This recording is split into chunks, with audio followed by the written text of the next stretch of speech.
Here we are. So, as I say, I'm James Poulter. I'm the CEO and co-founder at Vixen Labs, and you can get connected with me in a number of different ways if you'd like to. You find me on Twitter and Instagram and all those other places at the links there below. And you can find Vixen Labs at Vixen_Labs in most social media environments as well. So, and we would love it if you would connect with us and yeah, just get involved. It's a pleasure to be back with the Stronger Network team, kind of presenting at this event, and an opportunity to share with you guys, like, for the first talk of the evening. It's such a pleasure and a blessing.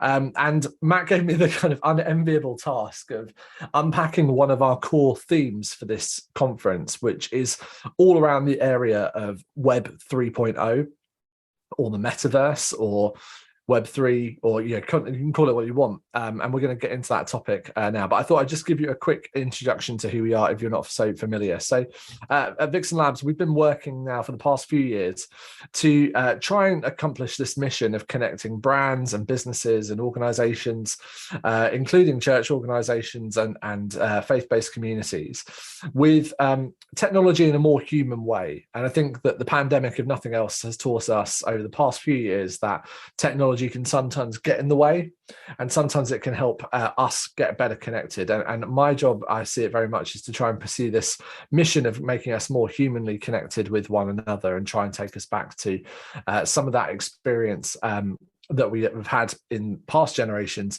but using technology to do that on a scale that we never could do that before. And so that's where our mission at Vixen kind of aligns with what we're trying to do here at Stronger, as well, as to look through these different lenses of, social media, of Web3, of the blockchain, of these different technologies, and look at how they might actually enable us to connect with one another on a deeper mission. We're very fortunate to do that for a whole bunch of different businesses and organizations and community companies. And through this past few years, we've been seeing this evolution out of our core area of voice assistants and conversational AI, where we partner with people like Amazon on their Alexa products. I just muted her just in time. Sorry if I've just set yours off. With Google Assistant, with Siri, with these spoken voice assistants. And we're beginning to see this next evolution come of technology moving into this Web 3.0 space. And so the first thing I want to start off is to try and kind of get some definitions down, which is, you've probably heard so many of these different terms before, often, just kind of in passing, or, kind of maybe just floating around in the ether or in the industry. And these terms, metaverse and Web3, they kind of get used interchangeably, and that's maybe not that helpful. What we're going to talk about today is the stack of new technologies that are making up the next evolution of the internet, the next way in which we're going to connect with one another. And some of that might be metaverses. There may be many metaverses or many virtual environments right now. And some of these things may be Web 3.0 technology, the next evolution of that technology. And I want to kind of ground us maybe in a bit of scripture as we get started here, which is, I love this verse. I'm sure many of you are familiar with it, from Corinthians, which talks about this idea that we see through a glass darkly, and then face to face. And what we know at the moment in part, we'll know in full. And I kind of think that that's a little bit how we have to look at this new wave of technology. We've been presented this kind of future of what the world might look like through science fiction, through gaming, through these different scenarios that we've been presented through kind of books like Ready Player One, or kind of the pictures of the future that we see in the keynotes from many of the big technology companies. But none of them actually paint a picture of what the metaverse or the next version of the web is going to look like. They paint pictures of what we might see one day in some version, but we're far from that connection. And one of the things that we've been doing at Vixen Labs for the past couple of years is trying to endeavor to get a better understanding of really what people are actually doing with these technologies. And I think the title of this talk was kind of loosely Web 3.0, what does it mean for you? And I want you to be able to get some value out of being able to do something with this, not just understanding, but also implementation. So one of the things I want to encourage you to do is to go and download this study that we produce every year. It's called the Voice Consumer Index 2022, and you can get it at that QR code that's on screen right now. And this is a study that we've conducted now for the past couple of years in partnership with the Open Voice Network, who are a trusted independent body looking at ethics in AI and technology. And what we've started in the world of thinking about voice from a voice interface perspective, things like smart speakers, but gradually it's evolved to really encompass many aspects of what we might see become the metaverse in the future. And so I commend it to you. And this year, one thing that we particularly looked at was actually whether or not people really knew what the metaverse was. And it's funny because when you ask people, have you heard of the metaverse, or do you know what the metaverse is? Many will confidently say, yes, I have heard of the metaverse. 70%, in fact, in the US have said that they kind of are sure they've heard of the metaverse. And when we ask people about specific things like Facebook Meta, or Meta as the company is now, the overarching company is now, or individual experiences like Fortnite or Roblox or some of these kind of virtual environments, people say, yeah, I know what that is. But when we ask people, could you explain what the metaverse is to someone else, across the aisle at church, or, kind of in the pub, or, in a coffee shop or something, about 1 in 10 say they could confidently explain what the metaverse is. So I'm feeling pretty confident this evening as I chat to you guys, or whenever you're watching this, that there are many of us that, have heard of these things, but we probably would struggle to define them. I'd love it if you are watching live with us this evening in the chat, maybe just have a go at saying what the metaverse means to you. What's your definition of the metaverse? Or have you actually had first-hand experience of playing around in or experiencing any of these technologies as I begin to unpack them? Would love to see the comments in the chat. It'd be great to follow along with. So I'll keep one eye on that screen over there. So, well, what is the metaverse? I think it's helpful to kind of get some definitions down. We've seen that Web3 is a combination now of many different technologies, this mixed reality technology, this XR. It's powered by new forms of artificial intelligence, but most of that is actually machine learning. There's not actually an awful lot of AI really going on yet. And one of the things that may power some of these experiences is the blockchain. And you're going to hear more about the blockchain and crypto from other speakers over the next couple of days. And what I'm going to focus on mostly for our purposes today is these top two layers, this mixed reality and the AI layer, because I think these are the ones that are the most important for us to understand what potential opportunities the metaverse or Web3 might hold for us in the near future. So let's first talk about mixed reality, or talk about the environment that we're going to exhibit. And now, I'm sure many of you have kind of maybe seen or even played around with some of these devices. Again, maybe in the chat, if you can say, maybe put a emoji of a thumbs up or something like that in the chat if you have used a HoloLens, or you've used a Oculus Rift, or one of these, kind of Meta Quest devices. Love to see some comments there. If you have, then you'll know that these devices are interesting to play around with, but they're not entirely practical in many ways. A lot of this requires us to be kind of fully immersed in these technologies.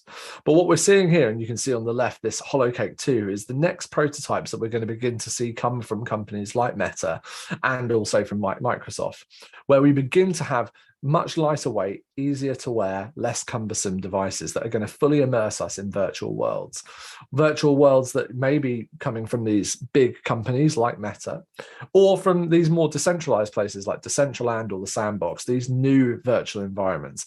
And within these virtual environments, we're going to have opportunities to do many different things, which I'll get into in a moment. What we're also going to have, though, is more and more experiences of kind of mixed reality, these augmented reality devices, which even many of us might have had practical applications of, and probably far many more of you have tried out maybe sizing up a room using Apple's new AR kit tools, or placing an object in your living room from IKEA to see what a Billy bookcase looks like in the corner of your room. And increasingly, we're going to begin to see these new applications where they become real-time through glasses like these. This is a demo from Google's event a couple of months ago, I/O, showing what real-time subtitling of the world around us might look like, but not just subtitling of the spoken word we're hearing in front of us, but actual real-time translation. So we might begin to actually see glasses where we can have these overlays coming, and we know that many of the big technology companies are working on these things. So these definitions of the metaverse, that's what I mean. There is no such thing as one version of the metaverse. There are many different versions, and even this definition Amese says on the chat, for me, metaverses are or could be communities in Web3 created by that technology. And that's right. It's that we have to also see through these things that it's not just about the environment, but it's what we do in them that creates the opportunity. So one part of this will be different environments. A second part of this will be different control mechanisms. I think for many of us, if you have had the experience of wearing things like Apple AirPods or these other headphone devices, you'll know that you get used to wearing these things very quickly, and you start getting used to talking to them more and more. From our own research, once again, we found that nowadays people are using voice assistants more than they ever have done before. In the UK, it's now actually up to nearly 50% of people use a voice assistant multiple times a week. It's actually, kind of nearly a third of people using them at least daily. And when we get to these levels of adoption, what it shows is this no longer something people have to actively really think about. You're not kind of just using them for the novelty value anymore. They've become naturally ingrained into our habits and routines. And this is absolutely crucial if we want the future of these Web3 technologies to really take over and the metaverse to become something that we also feel that comfortable with. Because I don't know about you, but if you've tried wearing any, either connected spectacles, kind of the Google Glass equivalent type things, or in the future, these AR glasses, we know for sure that we're not going to be controlling them by tapping and swiping around on them because, it's just not practical. We're going to be talking to them. And these devices like AirPods, these or other connected headphones are essentially acting like the training wheels for getting us on board with using these connected technologies, and our voice assistants become the way into them. And people are doing this because they realize that these things are making life easier and more efficient overall. What we've seen is that people are beginning to also use these devices in more context than they ever have before. And this is also crucial for the future of particularly augmented reality experiences. About 26% of people in the UK now use their voice in their car or on their mobile device every day, as well as also using it on many smart speakers. But if you look on the right-hand chart here, we see people now using these devices in the office, at work, outside on their phone, while they're out shopping, in cafes and bars, and particularly when using things like headphones. And if we want these devices to help us in real-world situations, not just in a very controlled environment of, say, sat at our desks at home or in the living room, we are actually going to need to get used to wearing them out and about. And we're beginning to see that people are willing to talk to their devices out loud, out in the real environment, which is crucial if we want to see new types of applications come about when we are using these types of technologies. So what does this mean for the applications? What are the types of places that we might see people actually begin to use the metaverse or use these Web3 technologies? Let's have a look at some of the applications that we might see come to bear. Well, of course, the obvious one that many of us have probably experienced, or if at all we've experienced, is things like the meeting room. Now, this is an example here from Microsoft of their immersive version of Microsoft Teams. It's called Mesh for Teams, which creates virtual environments that we can take meetings in. Horizon from Meta and Facebook have a very similar type of environment. Digital avatars, digital screens and displays, and sitting around a slightly translucent virtual table. For many of you that are watching this and have done most of your meetings for the past few years entirely online, you'll also be pleased to see that even in the metaverse, you don't have to worry about putting clothes on the bottom half. So that's kind of where we see these first incantations of what a future in the metaverse for meetings might look like. And of course, this enables something that has been, for many people, quite limited in terms of, obviously, video technology has been great, but it doesn't put ourselves in a 3D space or an environment that we're used to when we go into meet in real life. And to the point from one of the commenters earlier on, it's also about creating spaces for experience. And so what I want to show you is some different examples of what we are beginning to see as what we call the 3 C's of commerce, community and creativity beginning to take place in the metaverse. Because whilst we have a virtual reality space and a means of controlling it through some kind of AI, we actually really need to have the types of activities inside of these spaces defined, because otherwise they're essentially just games. They're essentially just playthings. But if we want the metaverse in any version to really exist, we have to begin to see some use cases. So let's just have a look at a few of those. So meetings is an obvious one. That kind of ticks that community box.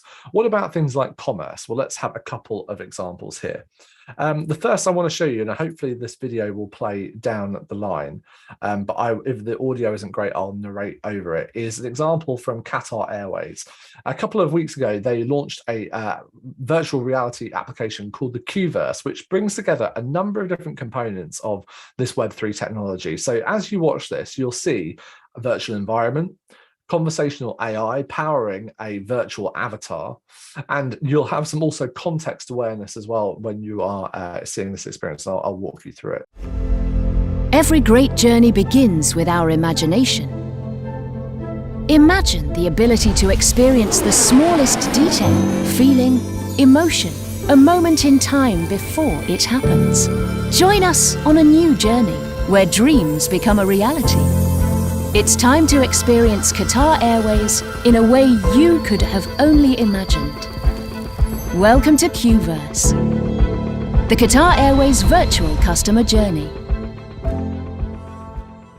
Now, for many of us who've been out of the loop of flying for the past couple of years, you may not have spent an awful lot of time in an airport, or kind of seen some of their new the new kind of planes and different kind of cabin classes and stuff that's available.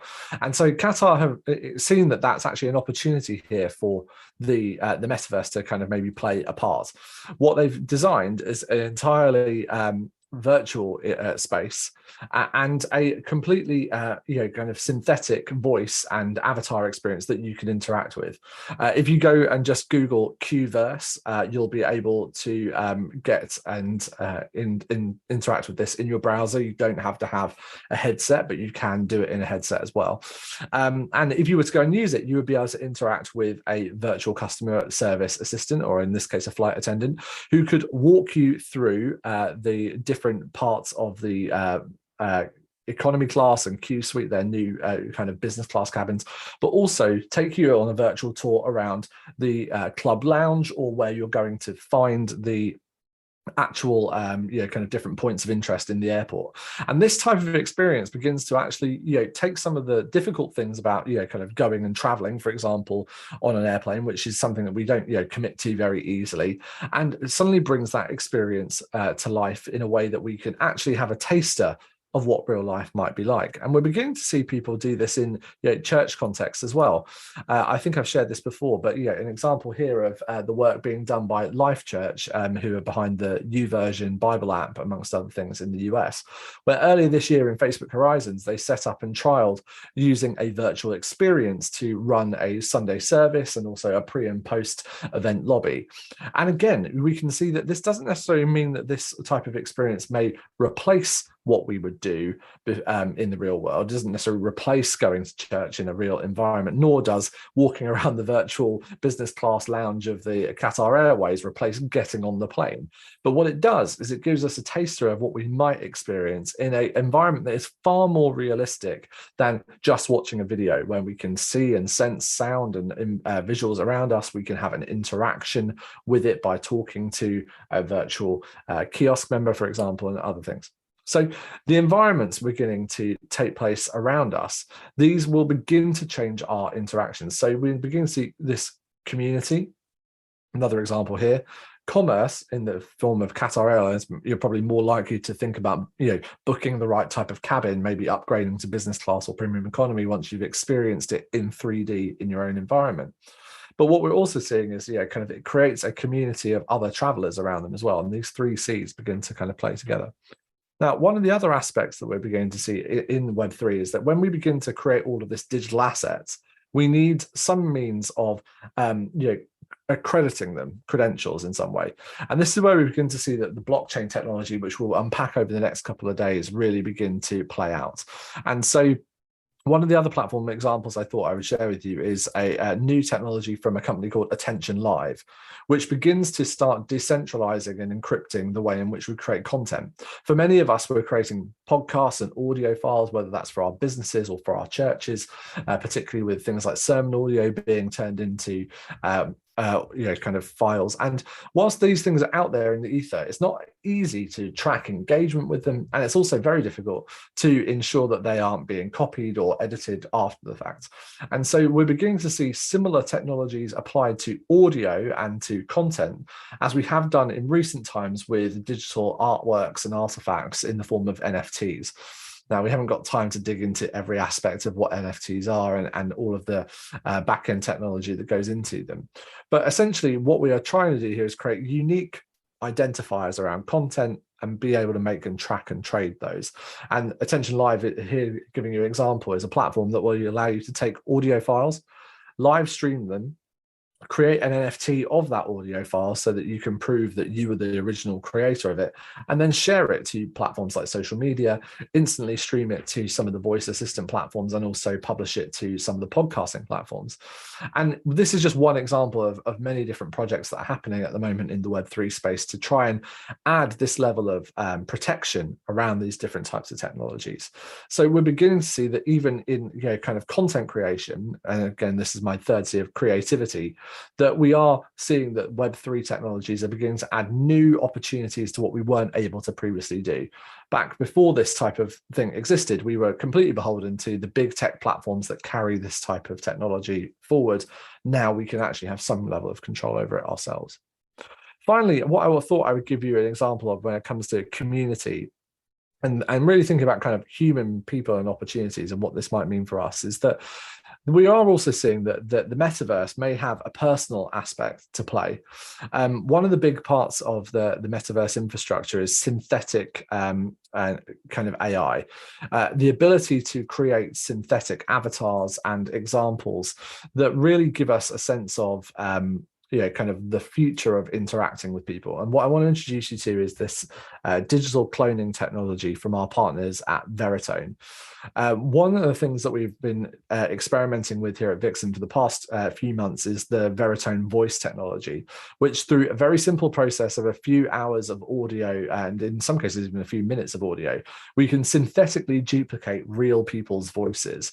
And this allows us to then scale those voices far beyond their original limitations. If you, for example, only speak one language and you want to be able to speak Spanish, we can now take Matt, if you're still with us on the stream, you can take your voice and digitally clone it so that you can create content in Spanish or French or German or any other language. We can take these voices and say you don't have time to go back into a recording booth and re-edit your audio. Well, we can take your synthetic voice and generate new text that you've never spoken before and turn it into audio that sounds just like you. And so I thought I'd give this quick example of the Veritone voice simulation, which hopefully should play in here. I don't think it's playing down the stream.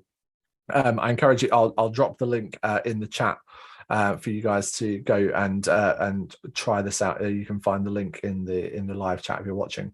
But what this allows us to do is start doing things like taking podcasts, for example, that exist in one language and take them into an entirely new language. We can dub and sub your video content, for example, into new languages. Or if you just don't have the time to take every blog post you've ever written and audio record it, we can just generate it entirely out of text. And so we're beginning to see these technologies begin to create new experiences, not just for commercial applications, but also for personal ones.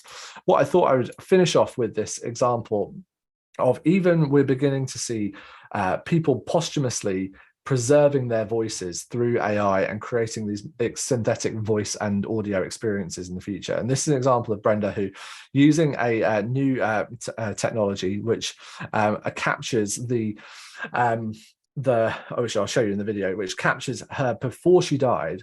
She was able recently to create a synthetic version of herself that her friends and family could talk to at the funeral that she knew she was going to have very soon.